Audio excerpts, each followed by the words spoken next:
શું આપ income ટેક્સના return file કરો છો? ઇન્કમ ટેક્સના રિટર્ન ફાઇલ કરવાથી શું બેનિફિટ છે અને ક્યાં જરૂરી છે એ માટેની માહિતગાર છો. પહેલો બેનિફિટ તમને એ મળે છે, તમને લોન ઇઝીલી મળી શકે છે.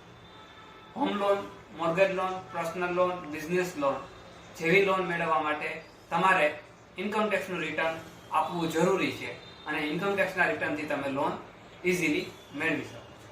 બીજું, ક્રેડિટ કાર્ડ. જ્યારે તમે બેંક પાસે ક્રેડિટ કાર્ડ માંગો છો ત્યારે તમારી આવકને પ્રૂવ કરવા માટે તમારે ક્રેડિટ કાર્ડ આપવું જરૂરી બને છે. ત્રીજું, વિઝા.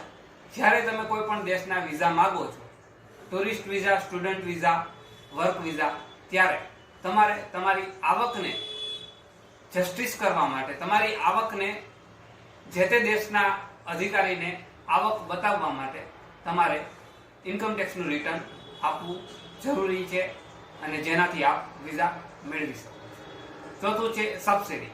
જ્યારે ગવર્મેન્ટ પાસેથી તમે સબસિડી માંગો છો અથવા ગવર્મેન્ટ દ્વારા અપાતી સબસિડીને તમારે લાભ લેવો છે ત્યારે તમારે તમારી આવકનું ઇન્કમ ટેક્સનું રિટર્ન આપવું જરૂરી છે.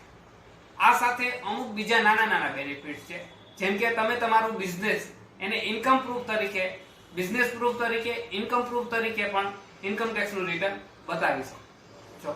સાથે તમે જ્યારે કોઈ ઇન્વેસ્ટમેન્ટ કર્યું છે અને ઇન્વેસ્ટમેન્ટ સરકારને જ્યારે બતાવવું હોય ત્યારે ઇન્કમ ટેક્સના રિટર્નથી તમે તમારું ઇન્વેસ્ટમેન્ટ પ્રૂફ બતાવી શકો છો.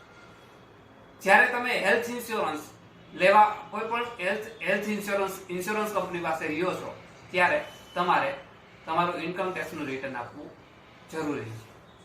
ટીડીએસ કે ટીસીએસ. જ્યારે તમે કોઈ સરકારને ટીડીએસ કે ટીસીએસ કપાણું હોય છે અને જો એ રિફંડ મેળવવા માંગતા હોય તો ઇન્કમ ટેક્સનું રિટર્ન તમારે આપવું જરૂરી છે અને તમારું ટીડીએસ કે ટીસીએસ પણ તમે રિફંડ મેળવી શકો